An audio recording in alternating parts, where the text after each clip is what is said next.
हवा किसी की भी चले।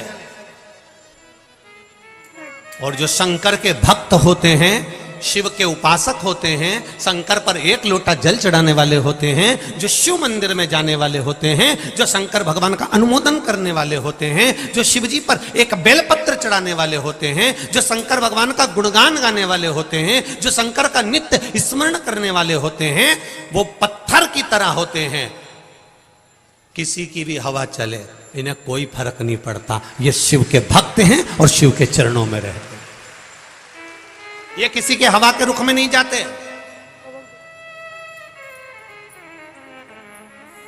जहां थोड़ी बहुत चमक नजर आती है, वहां से थोड़े दिन में चमक उड़ जाती है। तुम भी देख लेना, एक सोने की चेन, एक सोने की अंगूठी, एक चांदी का बर्तन, एक तांबे का बर्तन, एक पीतल का बर्तन, एक एल्युमिनियम का बर्तन, एक लोहे का बर्तन, या फिर जाने दो, तुम तो ये बर्तन को भी जाने दो, घर में बहू बच्चे, इनको भी देखना, जब आई थी तो कितनी चमक थी।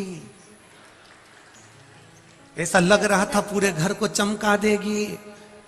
4 दिन में मालूम पड़ा चेहरे की चमक तो थी पर जीवन की नहीं हो पाई। सोने की चेन भी चमक रही थी पर थोड़े दिन में फीकी पड़ गई। चांदी भी चमक रही थी, थोड़े दिन में फीकी पड़ गई। चमक पर मत जाना कभी जिंदगी में, बिल्कुल मत जाओ।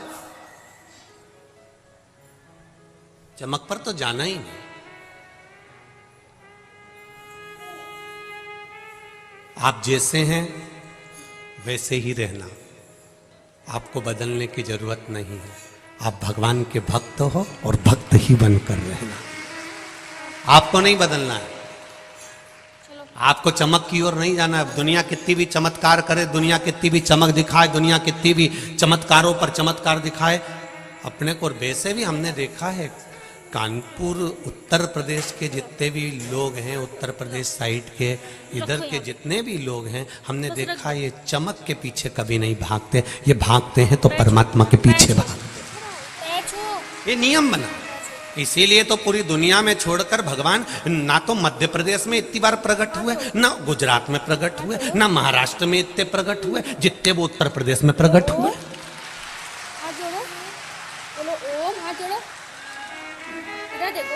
ऐसी कौन सी जरूरत पड़ गई जो उनको उत्तर प्रदेश में बार बार प्रकट होना पड़ा। राम जी उत्तर प्रदेश में आ गए, भगवान कृष्ण उत्तर प्रदेश में आ गए, काशी विश्वनाथ उत्तर प्रदेश में आ गए, बचे कुचे थे तो आनंदेश्वर गंगा जी के तट पर आके बैठ गए। हमें तो आश्चर्य होता है, सब यहीं पर आ गए।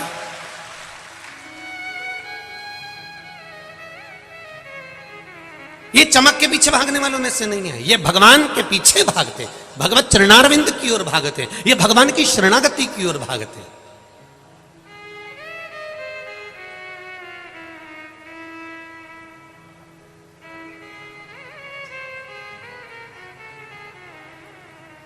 ये फालतू लोगों में उलझते भी नहीं, इतने विद्वान हैं ये। इनके मुंह में अगर गुटखा और पान भरा हो ना, तो ये जब तक पान गुटखा 50 रुपए का है, सामने वाले से बात जब करेंगे, अगर वो 200 रुपए की बात है तो थूकेंगे नहीं तो चबाते ही रहेंगे, थूकेंगे भी नहीं, बोलेंगे ही नहीं बीच में, और बोलेंगे भी तो मुंह में भरा रहेगा, ये बोले ही नहीं है। कितना ही इनसे बोल लो साहब काका जी बढ़िया हो आनंद में, नहीं बोलेंगे। 50 रुपए से ऊपर की बात होगी तो बोलेंगे 50 का गुटखा है, नहीं बोलूंगा। जब तक तुम्हारी बात 200 के लेवल की नहीं आएगी तब तक नहीं थूकूंगा, नहीं तो यही फंसा रखा। और साहब नहीं बोले, वो बात 200 तक पहुंचना चाहिए, जब तक तो नहीं बोलेगा। जब तक खड़ा ही है, सुन रहा है, बैठा है, पर नहीं बोलेगा तो नहीं बोलेगा। और जब बात इनकी चलते चलते 200 के पार कर गई, तब फिर क्या बोल रहे थे, अब आया उत्तर प्रदेश, अब आया। यहां व्यर्थ में लोग उलझते भी नहीं है। यहाँ का सबसे बड़ा स्नेह है कि यहाँ लोग भक्ति के पीछे भागते हैं, भजन के पीछे भागते हैं, स्मरण के पीछे भागते हैं। इसलिए मेरे रामकृष्ण इस उत्तर प्रदेश की भूमि पर जन्म लेते हैं, भजन के बल पर भागा गया।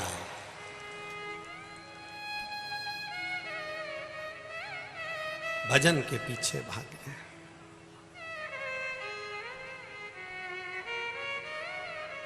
महाराज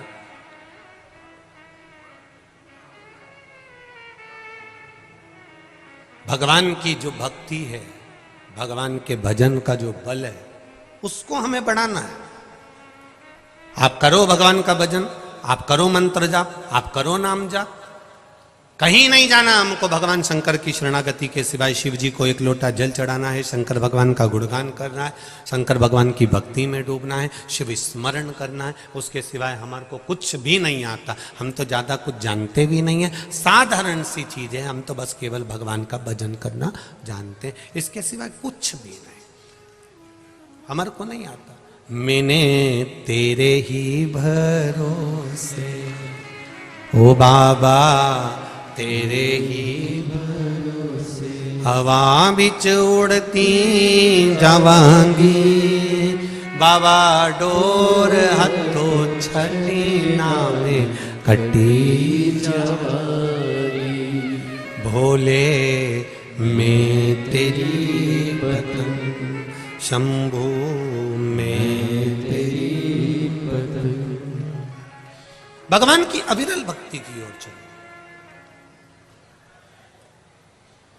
विस्मयता में, भ्रमता में दुनिया के लोग तुमको ले जाने का प्रयास करेंगे, पर हमको नहीं जाना। आप वाणी मिठास की बोलिए, आप थोड़ा सा यश देने का प्रयास करिए। भगवान को चमक प्रिय नहीं है। भगवान कभी चमकता में नहीं जाना चाहता। भगवान कहता है कि मैं तो तुम्हारे हृदय में रहना चाहता हूं, दिल में। उसको चमक से कोई मतलब नहीं, कोई मतलब नहीं उसको चमक से। अगर मेरा भोलेनाथ, मेरा भगवान चमक देखता तो चमड़े का जूता बनाने वाले थे रविदास जी। बोलो री जीजियों, सही है गलत है? चमड़े का जूता बनाते थे संत रविदास जी, और चमड़े का जूता बनाते थे। अगर मेरा भगवान चमक देखता या वर्ण देखता या कुछ और देखता या ज्ञान देखता, तुम्हारी विद्वत्ता देखता, तो भगवान फिर रविदास जी के कहने पर चमड़े धोने वाले बर्तन से गंगा जी का हाथ बाहर निकलकर नहीं आ जाता। चर्मकार होने के बाद भी उनकी भक्ति का बल प्रबल था, इसलिए भगवान चमक नहीं देखता, भगवान दिल देखता है। संत रविदास जी के लिए प्रकट हो गए, संत तुकाराम जी के लिए प्रकट हो गए, संत नामदेव जी के लिए प्रकट हो गए, कर्माबाई के लिए प्रकट हो गए, मुक्ताबाई के लिए प्रकट हो गए, मीराबाई के लिए प्रकट हो गए। उसने कभी चमक नहीं देखी, उसने तो केवल तुम्हारा दिल देखा है, हृदय देखा है, मन देखा है, चित्त देखा। उसको चमक से मतलब ही नहीं। चमक तो वो खुद बनाता है, चमक तो वो खुद बनाता है। चमक बनाने में तो वो अग्रण्य है। जब किसी का हाथ पकड़ लेता है ना, उसको चमका देता है, वो फिर भले खड्डे में पड़ा हुआ क्यों ना हो, उसको चमकाने में देरी नहीं लगती, वो खुद चमका देता है। कथा सुनी होगी आप लोगों ने भागवत जी में। भगवान कृष्ण पर मणि चोरी का इल्जाम लगा।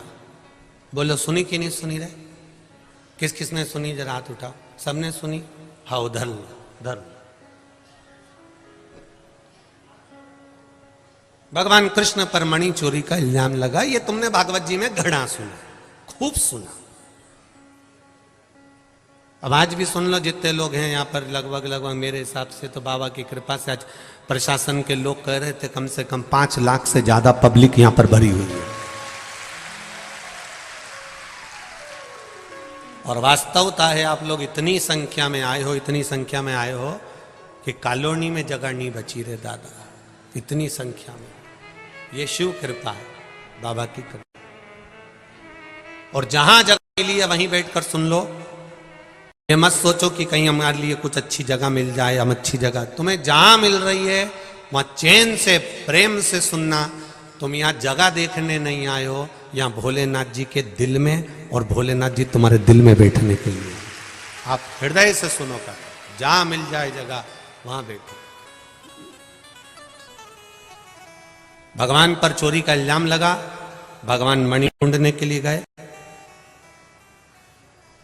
सत्राजीत ने चोरी का इल्जाम लगाया। जामवंत के साथ में युद्ध हुआ, मणि भगवान को मिली।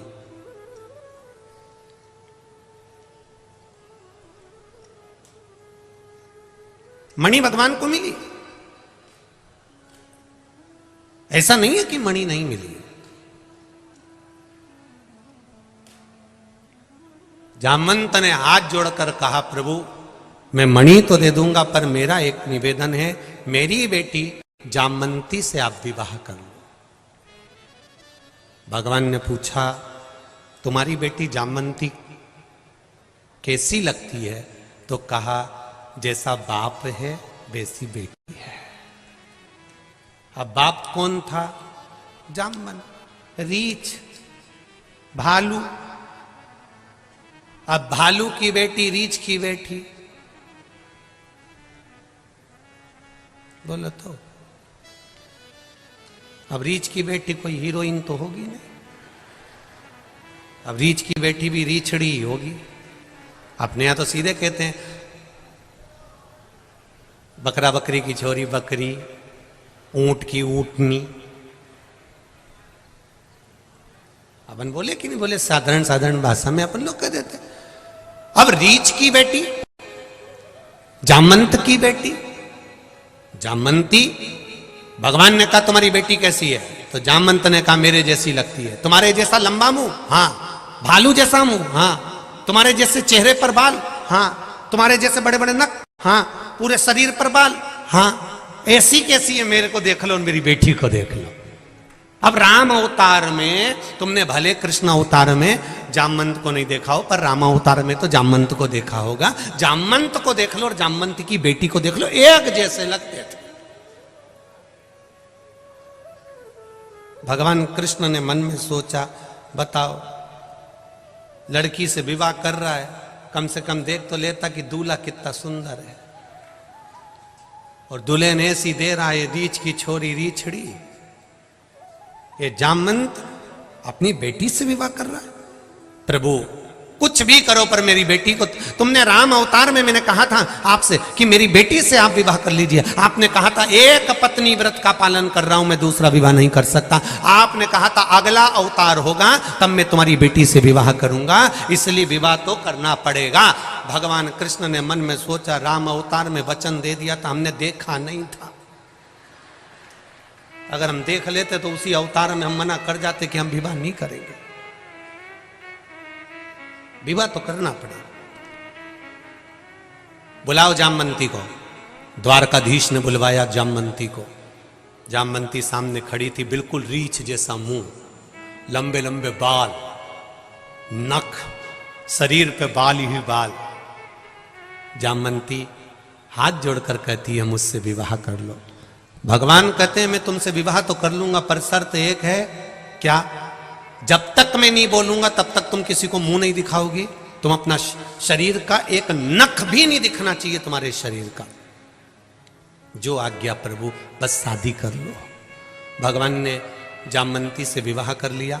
उसको लेकर द्वारका जी चले गए। द्वारका जी में गए तो रुक्मणी को सूचना मिली कि भगवान आए हैं और किसी से शादी कर कर आए हैं। रुक्मणी के हृदय में आग लग गई, मेरे स्वामी और दूसरी को लिया। रुक्मणी जी आई, भगवान की आरती उतारी। आरती उतार कर भगवान से पूछा, ये कौन है? भगवान के मेरी अर्धांगिनी, मेरी पत्नी। रुक्मणी जी बोली, मैं थी तो सरी। भगवान बोले, गिफ्ट में मिली है। तो गिफ्ट में मिलेगा तो कुछ भी उठा लाओगे। भगवान बोले, लड़के वालों से पूछो, जब बारात में 5,000 रुपए की भंगार जैसी अलमारी मिलती है, 10,000 रुपए की गाड़ी करके लेके आना पड़ता है। ये भी तो लेकर आते हैं। जो अलमारी किसी काम की नहीं, घर ले जाते 25 जगह से तुझ गई, उसका कांच तक फूट गया तो 10,000 रुपए की गाड़ी करके घर ले गया। तो हम इसको कैसे छोड़ जाते? तो इतना घूंघट क्यों करके रखा है? भगवान बोले, वो बहुत सुंदर है। पांव का नख तक नहीं दिख रहा था, इतनी पूरे शरीर को ढक के। मेरे हिसाब से सबसे पहला लॉन्ग लहंगा जामवंती नहीं पहना था। तो सबसे लंबा लहंगा होता है ना, लॉन्ग लहंगा, वो जामवंती ने पहना था। बहुत, पांव का नख तक नहीं दिखे, शरीर पूरा ढका हुआ है। रुक्मणी जी ने पूछा ये इतना घूंघट क्यों रही है? भगवान बोले बहुत सुंदर है, मुझसे ज्यादा सुंदर है। भगवान बोले तू तो कुछ नहीं लगे उसके आगे, कितनी सुंदर है वो। रुक्मणी जी ने थाली नीचे रखी, पल्लू को उठाकर देखने लगी। जामवंती ने पल्लू पकड़ कर रखा था, क्योंकि द्वारिकाधीश ने कहा था चेहरा मत दिखाना, पकड़ कर रखा है। रुक्मणी जी खो रही है, मुझे मुंह को दिखने दे। जामवंती ने मुंह हिला दिया। भगवान ने कहा था बात भी मत करना, बस मुंह हिलाया। अरे मुंह तो दिखा, मुख तो दिखा। रुक्मणी को आ गया गुस्सा, इतना अहंकार सुंदरता पे। हाथ में जल लिया रुक्मणी जी ने, श्राप दे दिया। ए जामवंती, मैं तुझे श्राप देती हूं कि जितनी सुंदर मैं हूं बस उतनी सुंदर रह जा।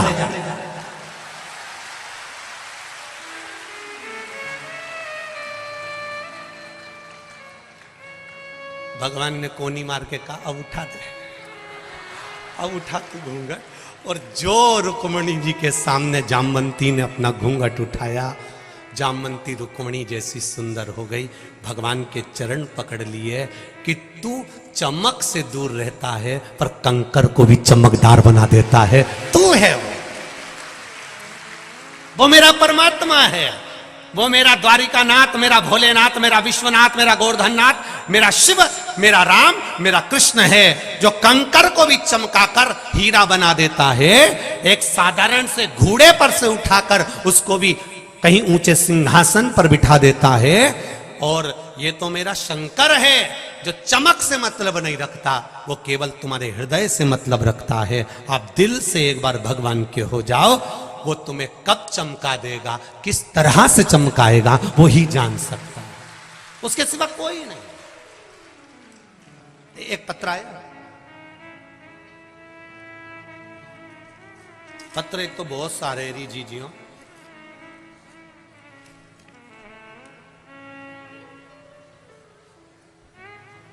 अल्पना पांडे, मोबाइल नंबर लिखा है आपने अल्पना जी।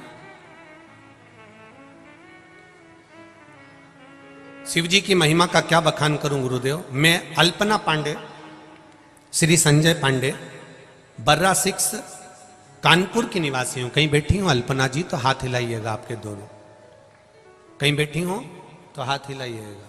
अल्पना जी पांडे कहीं बैठी हो, इधर हैं क्या कोने में? ठीक है, उधर के कैमरे से कैच कर लीजिएगा बाबू। अल्पना जी पांडे इधर हैं, ठीक है, दिख रही हैं क्या? आस्था वालों को दिख गई? आस्था वालों तुम भी अगली बार से 4-5 कैमरा लेके आया करो, बहुत सारे होगा, इनको कैच कैसे करोगे रे?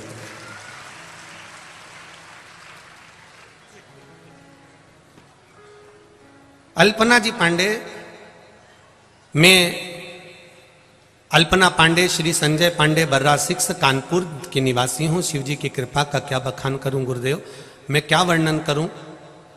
गुरुजी, मेरे पति बहुत पहले से ही हृदय रक्तचाप एवं शुगर से, मधुमेह से रोगी थे, परंतु अचानक इस वर्ष मई के महीने में उनकी तबीयत बहुत खराब हो गई। तो मैंने तुरंत डॉक्टर को दिखाया, तो उन्होंने किडनी की जांच करवाने के लिए बोला। जांच करवाने पर रिपोर्ट में किडनी में एक किडनी 100% तक खराब हो गई और दूसरी किडनी 70% खराब हो गई। हम बहुत परेशान हुए तथा उन्हें तुरंत एडमिट करवाया तथा इलाज शुरू किया। तब भी उनकी तबीयत रिपोर्ट कोई सुधार नहीं हुआ। तत्पश्चात मेरी छोटी बहन ने मुझे शिव पुराण सुनने का बोला, पशुपतिनाथ का व्रत करने के लिए बोला। मेरी छोटी बहन सीहोर गई और वहां से कंकर लाकर दिया, क्योंकि आप कहते हैं कंकर शंकर है सीहोर का। कुबरेश्वर बाबा का कंकर शंकर लेकर आई।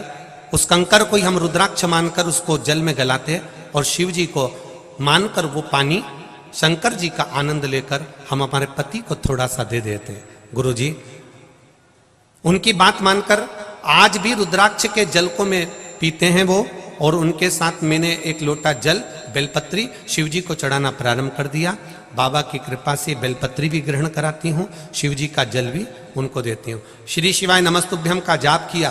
पहले दिन जैसे मैंने पशुपति व्रत रखा और उसी दिन उनकी चौथी रिपोर्ट आई, जिसमें उनकी बाबा की कृपा से एक किडनी जो 100% तक डैमेज थी वो पूरी ठीक हो चुकी थी, और दूसरी किडनी जिसको डॉक्टर कह रहे थे कि ये 70% काम कर रही है, अब वो 75% ठीक हो चुकी है। ये शिव की कृपा है। ये पत्र बैठिए, अल्पना जी पांडे जी बैठिए। श्री शिवाय नमस्ते।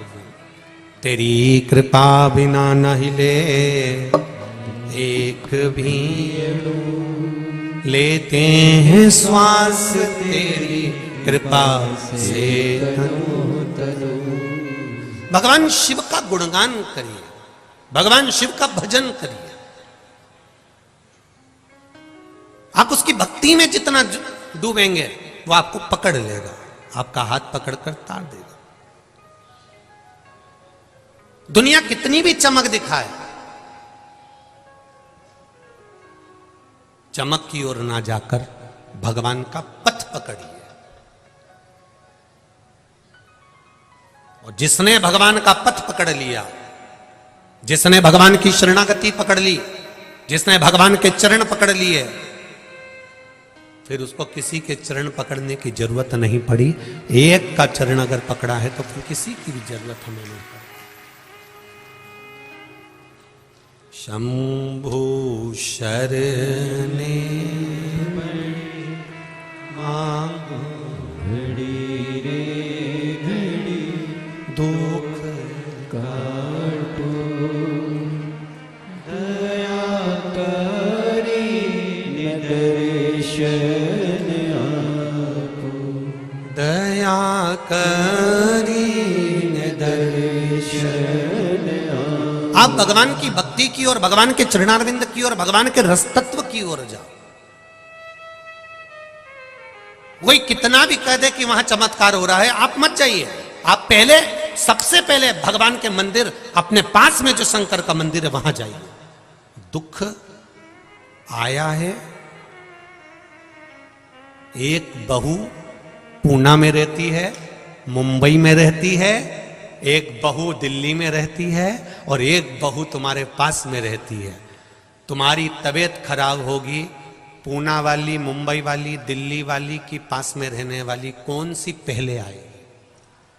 बोलो बोलो, जम के बोलो। जो पास में रह रही है। दूर के ढोल सुहावने हैं। पूना मुंबई वाली तो 4 दिन के लिए तुम्हारे यहां आएगी, मम्मी जी कहेगी दिवाली पे, और अंगूठी लेके चली जाएगी। और सास को लगेगा मेरी बहू बहुत चाहती है मुझे। दूर के ढोल सुहावने, निवेदन है, दूर से आई है, केवल दिवाली पर 8-15 दिन पति भी सिखा के लाया है, तू चुप रहना, तेरे पांव पड़ू, हाथ जोड़ू। 15 दिन तो रहना है, टिकट कराएंगे, अपन चल देंगे, बस मम्मी के आगे पीछे रहना, पापा को जय जय श्री राधे कहते रहना, उनको चाय बना कर देते रहना, उनको आगे आगे काम करते रहना। बाहर से आई और उसने खूब सेवा करी। सास को लगा इसके बराबर कोई नहीं है। मेरा निवेदन है सासुओं से, 2 महीने के लिए चले जा पूना।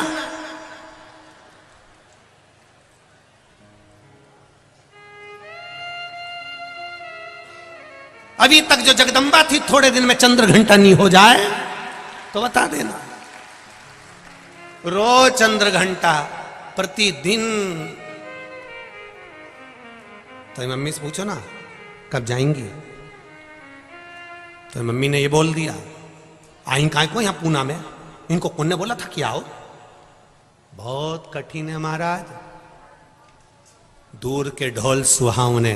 कोई कहते वहां चमत्कार हो रहा है, कोई कहते वहां ये हो रहा है, कोई कहते वहां वो हो रहा है। नहीं, सबसे पहले अगर तुम्हारे को दुख है तो दुनिया में जाने से पहले अपनी जो बहू पास में है, अर्थात जो शंकर जी का मंदिर तुम्हारे करीब में है, पहले उसके पास चले जाना, उससे विनती कर, उससे निवेदन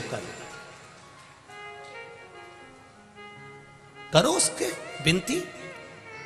पास में बेटा है उससे तो कहने रही, और फोन लगा के पूना के बेटे को कह रही मेरे को ये तकलीफ आ गई, तो पूना के बेटे ने कह दी मम्मी डॉक्टर को दिखा लो ना उधर जाके, तो लेके कौन जाएगा, आजा पूना से।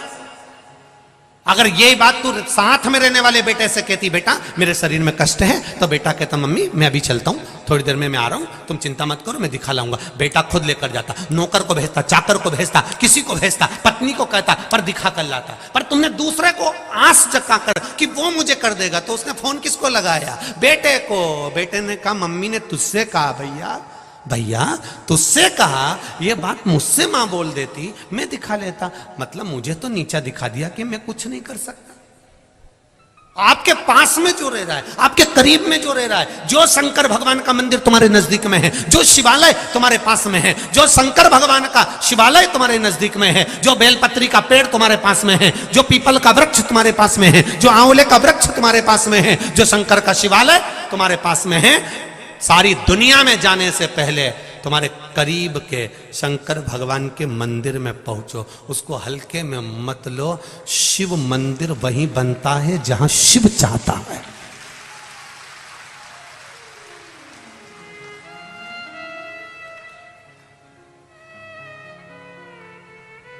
कानपुर में बैठा है आनंदेश्वर महादेव, उसका नाम पूरी दुनिया से हटकर है आनंदेश्वर, कि मैं भी आनंद में रह रहा हूं, तुम भी रहे हो।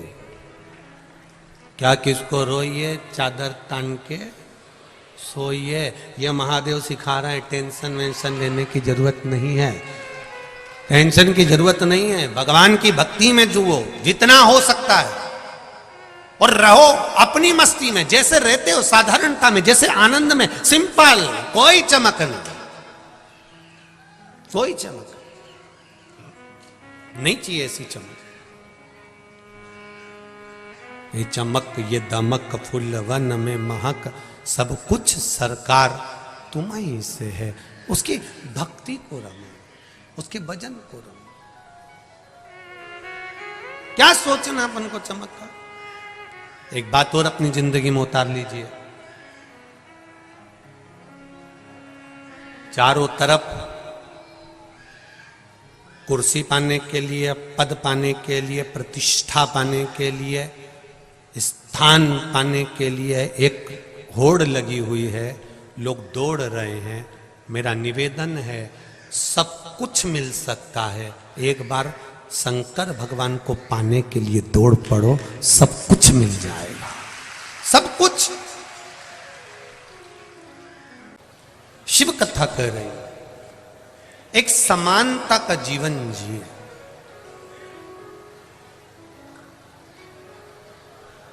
जब हम बहुत उन्नति की ओर बढ़ जाते हैं ना, जब हम बहुत ऊंचाई की ओर चले जाते हैं, बहुत बड़ा बनने का प्रयास करते हैं, तब हमारी दो चीजें कम हो जाती हैं। क्या क्या चीज कम हो जाती है? जब हम उन्नति की ओर बढ़ने का प्रयास करते हैं, बड़ा बनने का प्रयास करते हैं, आगे बढ़ने का प्रयास करते हैं, तब दो चीजें अपनी कम हो जाती है, एक रोटी, एक हंसी। जब व्यक्ति ज्यादा बड़ा होते चले जाता है तो उसकी हंसी भी कम हो जाती है और रोटी भी कम हो जाती है। वो अच्छे से हंस भी नहीं पाता है और ठीक तरह से खा भी नहीं पाता है। उसका भोजन भी गया और हंसी भी गई।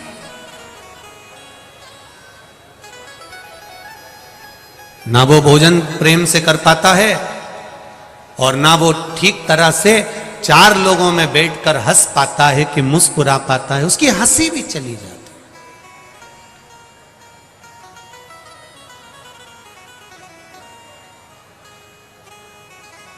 हम तो कहते हैं जब ज्यादा बड़े हो जाते हैं तो लोगों की हंसी के साथ में रोटी भी चली गई, ताली भी चली गई, भजन भी चले गया और सबके साथ में बैठना भी चले गए।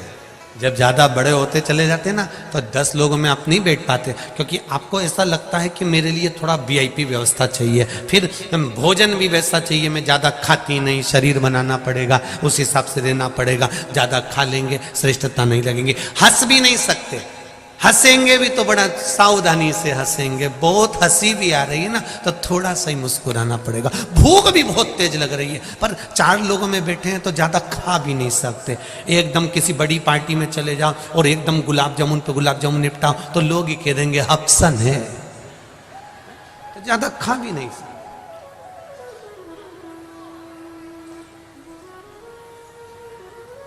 छोटे बनकर आप कुछ भी कर सकते हैं, छोटे बनकर अपनी जिंदगी को मस्त जी सकते हो। कथा कह रही है, भगवान शिव का चरित्र कह रहा है, भगवान शंकर का गुणगान कह रहा है। हिरण्यकशिपु तप करा, वर प्राप्त करा, ना नीचे मरू, ना ऊपर मरू, ना अंदर मरू, ना बाहर मरू, ना अस्त्र से मरू, ना शस्त्र से मरू, ना दिन में मरू, ना रात में मरू, ना 12 महीने में मरू। और उसी के घर में बालक ने जन्म लिया जिसका नाम था प्रहलाद। अब जरा समझिएगा इस कथा को। ये कथा तो आपने भागवत जी में भी सुन रखी है, पर शिव महापुराण में ये कथा क्यों दी गई उसका केवल एक कारण है, भगवान के चरणों के प्रति विश्वास। हिरण्यकशिपु तप करे, वर मांगा, वर ब्रह्मा जी से प्राप्त करा, तथास्तु ब्रह्मदेव ने कह दिया ठीक है कोई बात नहीं, पर तुम सोचो कि मरोगे नहीं, ये निश्चित है कि मरना है। तो कह दिया ना नीचे मरू, ना ऊपर मरू, ना अंदर मरू, ना बाहर मरू, ना अस्त्र से, ना शस्त्र से, ना दिन में, ना रात में, ना नर से, ना पशु से, और ना ही 12 महीने में मरू। तथास्तु कह दिया ठीक है। वर मिल गया, आ गए, घर में बेटे का जन्म होना है। धर्म पत्नी को देवऋषि नारद ने ले जाकर ज्ञान उपदेश दिया, खूब सत्संग कराया, खूब सत्संग कराया। सत्संग का बल कितना है जरा विचार करिएगा। एक पत्र आया है, उस पत्र में जरा सत्संग का बल देखिए।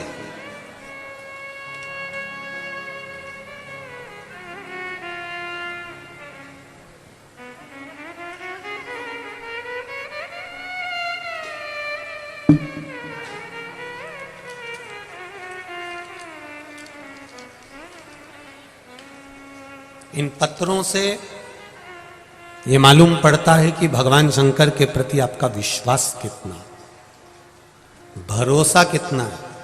इस पत्र में दिल्ली के हॉस्पिटल की पूरी रिपोर्टें लगाई गई हैं,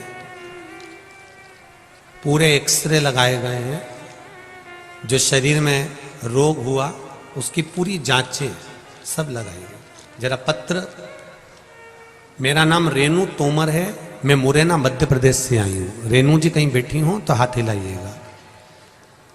रेणु तोमर मुरैना मध्य प्रदेश से हैं, कहीं बैठी हो तो हाथ हिलाइएगा। जहां भी बैठी हो अपना दोनों हाथ अवश्य हिलाइएगा। कहीं बैठी हो, इधर है क्या? अच्छा ठीक है, दोनों हाथ हिला दो। रेणु जी हमें दिख तो नहीं रही हो पर आप दोनों हाथ हिला दीजिए उधर। गुरुजी शिव महिमा का क्या मैं बखान करूं। 10 जून 2022, अभी कौन सा महीना चल रहा है? 11वां है ये, नवंबर का, ये जून की बात है। 10 जून 2022 में मेरी माँ को हार्ट में दर्द होने लगा, तो फिर उन्हें ग्वालियर में डॉक्टर ने सीटी स्कैन कराया तो उनको क्लॉट नजर आया। तो फिर से डॉक्टर ने दोबारा से सीटी स्कैन कराया तो उसमें डॉक्टर ने उन्हें लंग्स में कैंसर की गांठ बताई और बोला कि इनको जल्द ही कैंसर हॉस्पिटल में भर्ती करो। कीमो कराने का बोला। उस समय हमें कुछ समझ में नहीं आया और फिर हमारे यहाँ हम उनको मंदिर देवालय का भी स्मरण कराए और अंत में हम उनके लिए बाबा से विनती करते रहे, बाबा को निवेदन करते रहे।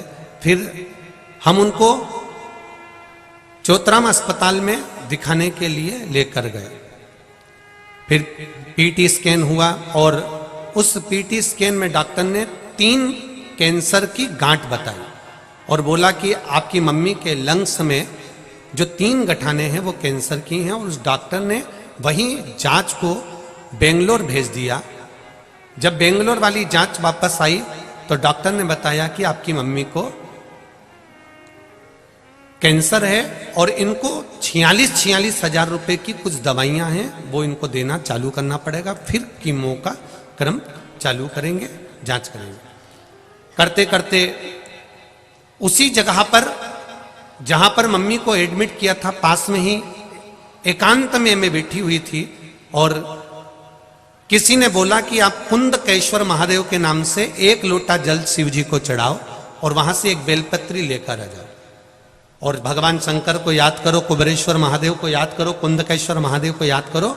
मैंने वो जल लाकर माता को देना प्रारंभ करा, बेलपत्री खिलाना चालू करी। फिर बाबा की कृपा ऐसी हुई, गुरुदेव भगवान शंकर की शिव महापुराण की कथा मम्मी को सुनाना प्रारंभ कर दिया। बाबा की 46 हजार रुपए की टेबलेट भी हम लोगों ने जैसे तैसे मंगवा ली और देने के लिए आतुर हुए। पर बाबा की कृपा ऐसी हुई गुरुदेव, दूसरी जब रिपोर्ट आई तो डॉक्टर मेरे पिताजी ने मुझे फोन कर कर बोला कि बेटा दूसरी जो रिपोर्ट आई है उसमें जो 3 गांठें थी, एक भी गांठ कैंसर की नहीं रही, सारी गांठ समाप्त हो गई। उसकी जांच ये भेजी है, फोटो भी भेजे हैं, जांच की रिपोर्ट भी भेजी है, जिसमें पहले कैंसर बताया गया था वो भी आप टीवी पर देख सकते हैं। उसमें गठाने निश्चित बताई गई और बाद में गठाने गायब भी हुई, वो भी कैंसर की रिपोर्ट में वर्णित थे। एक रिपोर्ट में कैंसर है और दूसरी वाली में कैंसर गायब। ये शिव है, आपका विश्वास, आपकी जागरूकता। एक पत्र और है बड़ा सुंदर।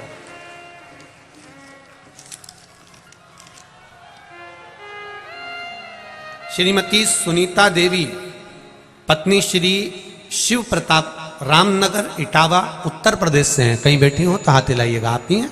श्री शिवाय नमस्तुभ्यम। दोनों हाथ हिला दो एक बार। हर हर महादेव। हे गुरुदेव, एक गरीब काम करने वाली लड़की हमारे पड़ोस में रहती है। 15 दिन पहले अचानक उसकी तबीयत खराब हो गई। डॉक्टरों ने अल्ट्रासाउंड कराया तो उसके लीवर में 42 mm का फोड़ा हो गया। वो घर गई तो उसने बताया कि जब हम उनसे बात करने गए तो उन्होंने बताया कि 42 mm का एक फोड़ा लीवर के पास में हो गया, ऑपरेशन करने को बोला है। 2-3 महिलाओं को ये बात हमने बताई, फिर सबने बाबा भोलेनाथ जी से विनती करी। शिव जी का जल चढ़ाया हुआ, हमने उसको पिलाया भी गुरुदेव। जल चढ़ाने के बाद पिलाना चालू करा, बेलपत्र भी दी, पर गुरुदेव आराम नहीं लगा। 5 दिन बाद फिर जांच कराई। 5 दिन बाद जांच कराई तो 42 mm का जो फोड़ा था वो 52 mm का हो गया। अब घटा की बड़ा? बड़ा है ना। 42 mm का फोड़ा 52 mm का हो गया। डॉक्टरों ने कहा इनका ऑपरेशन के लिए बाहर ले जाना होगा, नहीं तो इनको बहुत तकलीफ हो जाएगी, क्योंकि लीवर के पास में फोड़ा है। मैंने 2-3 महिलाओं से लेकर मोहल्ले से चंदा इकट्ठा करा, क्योंकि उनके पास कुछ नहीं था। 45 हजार रुपए देकर शाम को ही उन्हें ग्वालियर भिजवा दिया गया। ग्वालियर भेजते समय हमने देवाधिदेव महादेव से प्रार्थना करी, बाबा वो सियोर वाला महाराज चिल्ला के कहता है कि 3 महीने में सबका काम हो जाता है। हमने तो पानी पिलाया था, वो 42 का 52 हो गया। कुछ कृपा करिए ना बाबा। एक बेलपत्री शिव जी पे से उठाकर उसके साथ रखकर भेज दिया। बाबा की कृपा देखिए गुरुदेव। ग्वालियर जब भेजा तब अस्पताल में उनकी फिर जांच होना चालू हुई और एक जांच में 52 mm का फोड़ा निकला और दूसरी जांच फिर आई तो उसमें एक भी फोड़ा नजर नहीं आया और वो ठीक होकर अपने घर आ गई। गुरुदेव, हम घबरा गए थे कि 42 mm का 52 mm हो गया, पर मेरे बाबा ने शायद यहाँ इलाज कराते तो वो ऑपरेशन ही कर देते, और बाबा ने 52 mm का कर कर ग्वालियर इसलिए भेजा था कि उसको ऐसे कैसे ही वापस भेजना था। ये शिव है, ये औघड़ी है। बैठो बहन। श्री शिवाय नमस्तुभ्यम। बुद्ध सोचता है,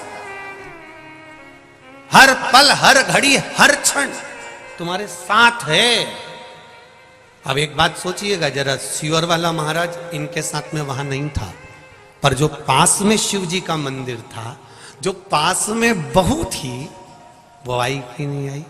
वो सामने खड़ी हुई कि नहीं हुई? मेरा महादेव तुरंत तुम्हारे सामने आकर खड़ा हो गया। अकाल मृत्यु वो मरे जो काम करे, चंडाल का काल उसका क्या बिगाड़े, जो भक्त हो महा काल का। जो शिव की आराधना कर रहे, अगर वो 42 mm का ही फोड़ा रहता तो ऑपरेशन यही करा देते, पर वो 52 का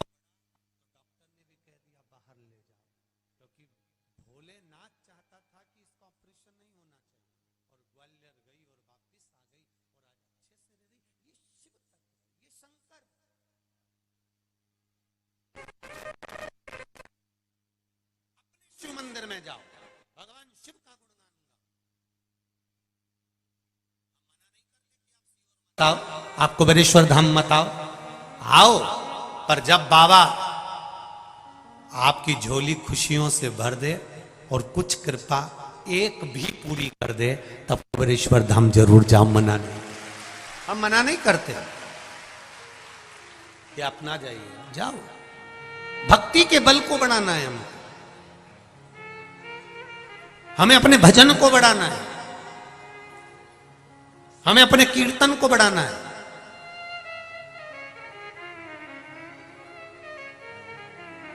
एक बात और कहना चाहेंगे, सुन लेना जरा अच्छे से, कानपुर वाले और कल्याणपुर वाले और जितने लोग आस्था चैनल पर कथा सुन रहे हैं, जितने फेसबुक यूट्यूब पर सुन रहे हैं, वो भी सुन लेना। तुम बहुत देर तक भगवान के मंदिर नहीं जा सकते, शिव महापुराण की कथा में नहीं जा सकते, तो कबड्डी खेले हो? कबड्डी है? खेले हो? क्या करना पड़ता है? बस दुश्मन की पाली में जाओ, कबड्डी कबड्डी कबड्डी कबड्डी कबड्डी कबड्डी कबड्डी कबड्डी टच कर कर आ जाओ, जीत जाओगे, निश्चित है। ज्यादा देर भगवान के पास बैठने की जरूरत नहीं है, बस शिव मंदिर की देहली तक जाओ, छू कर वापिस आ जाओ, जीत जाओ, निश्चित।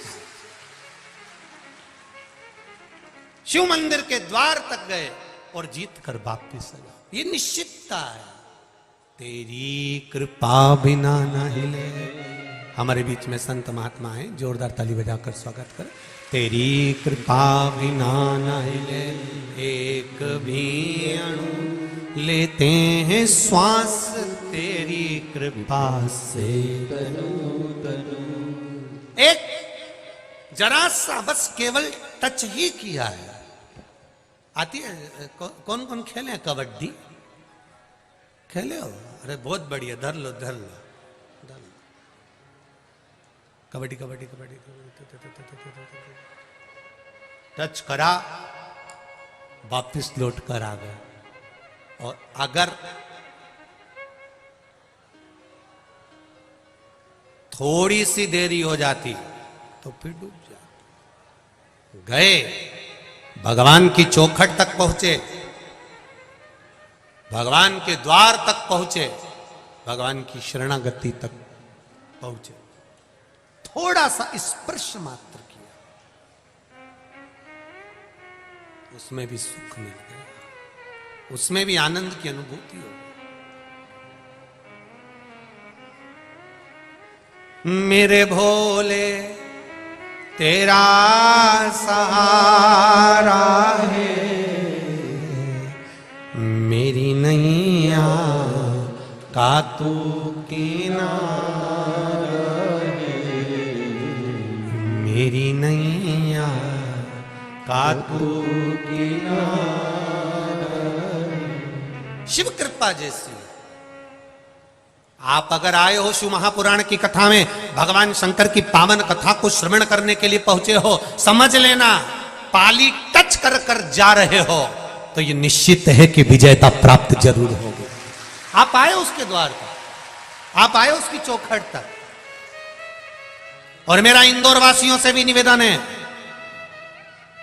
दलाल बाग के पास में इंदौर में ये कथा 22 तारीख को कानपुर में विराम हो जाएगी, 24 तारीख को दोपहर में 2 बजे से 5 बजे तक इंदौर में प्रारंभ हो जाएगी। मौका मत छोड़ना, टच करने के लिए भगवान शिव की शिव महापुराण में जरूर पहुंचना। मेरा बाबा क्या देगा ये तो मेरा विश्वनाथ ही जान सकता है, ये मेरा बाबा देवाधिदेव महादेव जान सकता है।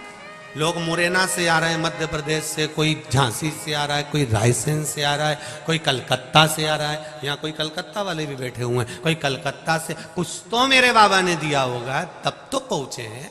ये इतने पत्रों का ढेर लगा हुआ है, पत्रों का, ये विश्वास से आप, भरोसा, दृढ़ता, कुछ तो कृपा करिए। और इंदौर वालों को मौका मिला है 24 तारीख से 30 तारीख तक दयाल बाग में कथा श्रवण करने, चूके नहीं, दिल से आनंद से 2 बजे से 5 बजे तक कथा का रस तत्व ग्रहण करो। आस्था चैनल फेसबुक यूट्यूब पर भी आप लोग श्रवण करें। 12 ज्योतिर्लिंग शिव महापुराण की कथा होगी, यहां भक्ति शिव महापुराण की कथा चल रही है, शिव भक्ति।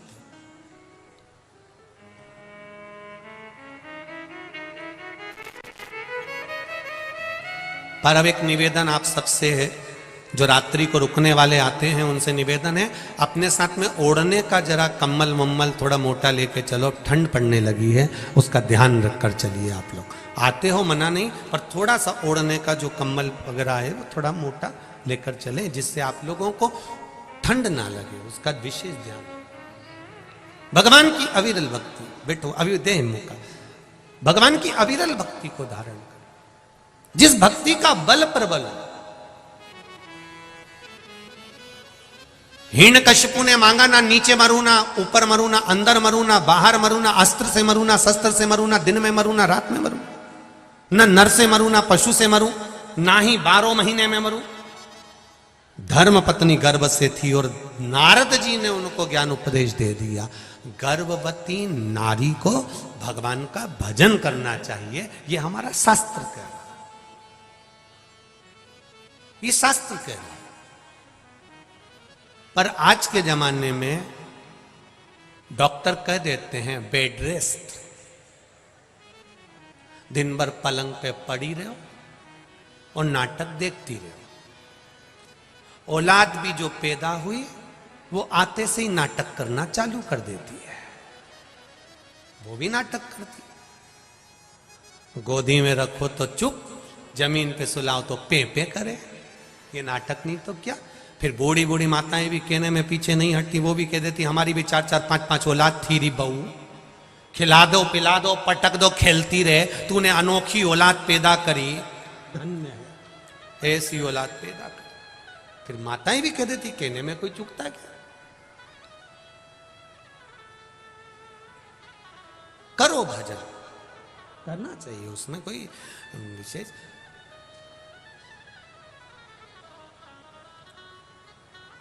पर गर्भ में बच्चा हो, गर्भ में संतान हो, गर्भ में अगर औलाद है, गर्भ में अगर संतान है, तो भजन, शिव का भजन। एक माता ने अपने एक प्रश्न को लिखा था कल के पत्र में, पत्र शायद पीछे होंगे, आप लोग बाद में पढ़ सकते हैं। पत्र में एक माता ने प्रश्न लिखा था, क्या नारी भगवान शंकर के शिवलिंग का निर्माण कर सकती है पूजन शिवलिंग बनाकर? तो हम तो हमेशा कहते आए, हमने हमेशा आपसे कहा है कि शिवलिंग का निर्माण कोई भी कर सकता, ये जरूरी नहीं कि ब्राह्मण ही शिवलिंग बनाएगा, क्षत्रिय ही शिवलिंग बनाएगा, वैश्य ही बनाएगा, शूद्र ही बनाएगा, या पुरुष ही बनाएगा, या नारी ही बनाएगी, कोई भी।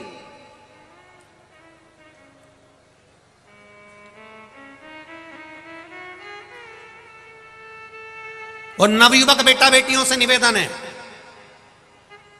अगर आप एग्जाम के लिए तैयारी कर रहे हैं, पढ़ो। आप कंपटीशन एग्जाम की तैयारी कर रहे हैं, करो।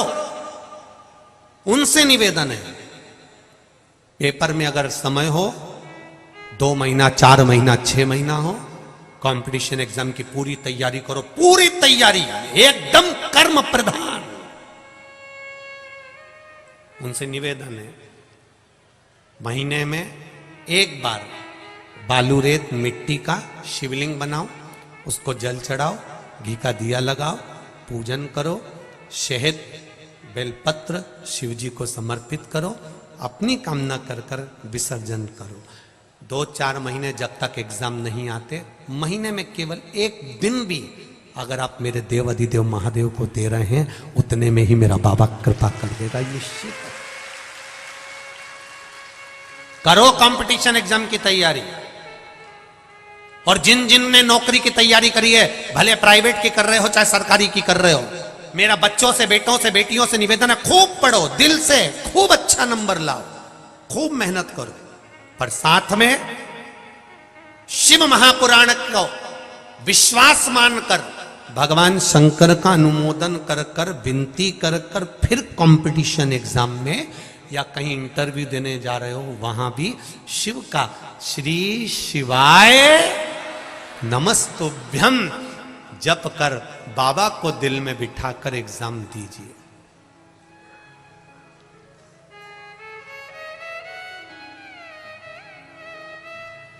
ये जो चतुर जो माताएं होती हैं ना, ये अपने बच्चों को स्कूल के टीचर के पास में ही ट्यूशन भेजती हैं। पूछो क्यों? हम बोले उससे अच्छा तुम ही बोल दो। क्यों? स्कूल के टीचर के पास में ट्यूशन भेजती हैं, और स्कूल के टीचर के पास में ट्यूशन इसलिए भेजती हैं कि जब बच्चे का एग्जाम का समय आएगा, बोलो री जी हो, एग्जाम का समय आएगा, तब ये स्कूल की जो टीचर है वो थोड़ा देख लेगी। अब बच्चा एग्जाम दे रहा है, जिसके पास उसने ट्यूशन पढ़ी है, वो टीचर घूम रहा है। टीचर जब घूम रहा है और टीचर जब इधर से उधर घूम रहा है, और महाराज जब टीचर इधर से उधर घूम रहा है तो बच्चे को लगता है कि मैंने इन्हीं के पास ट्यूशन पढ़ी है, मेरे सर मुझे बताएंगे, मेरे टीचर मुझे दिखाएंगे, कुछ बता देंगे। पर टीचर एग्जाम के उस कक्ष में अपने स्टूडेंट को कुछ नहीं बताता है। ये टीचर की मर्यादा है, बताता नहीं है, उसकी मर्यादा में रहता है। एग्जाम दो, एग्जाम तुम दीजिए, पर टीचर एक बात जरूर कह देता है, तो चिंता मत कर, एग्जाम दे, लिख पढ़, चिंता मत कर, रिजल्ट बनाना मेरे हाथ में है। उसी तरह देव अधिदेव महादेव कहते हैं, खूब पढ़ाई करो, दिल से पढ़ो, दिल से आगे बढ़ो, खूब पढ़ो, पर शंकर भगवान पर विश्वास, भरोसा, दृढ़ रखना, क्योंकि रिजल्ट बनाना देव अधिदेव महादेव के हाथ में। पढ़ो, खूब पढ़ो। मैंने तेरे ही भरोसे बाबा, तेरे ही भरोसे हवा बिच उड़ती जावांगी, बाबा डोर हटो छठी में कटी जावांगी, भोले मैं तेरी पतन, शंभो मैं तेरी पतन। दिल से कहो,